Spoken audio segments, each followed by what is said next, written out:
Hi, I'm John. I'm a co-founder of One Mighty Mill, and I'm here today to talk about flour. Let's try that again. I'm here today to talk about somewhere along the line, flour became an F word. Why?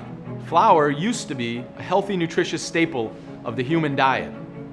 Well, since industrialization, most of the flour we eat comes from massive factory farms. Many use harmful pesticides and strip out nutrients in the name of shelf stability and profits. Too many products are made with this low-quality flour. So we set on a mission to replace this worse-for-you factory flour with something that's better for you, your taste buds, and the world. To reinvent flour, we started by talking to some really smart nutritionists. They told us, go back to when flour was organic and living because it was fresh milled. So we did.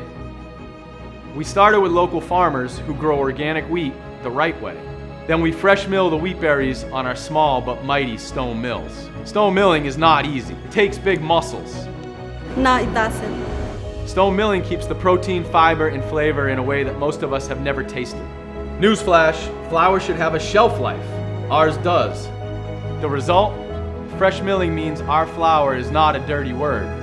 It's a nutritious, living ingredient, and it makes the world's best tasting bread, bagels, pretzels, and tortillas. How do we know? Because Mother Nature says so. So join us on our mission to bring back fresher, healthier food systems that can help us all thrive. Where there's a mill, there's a way.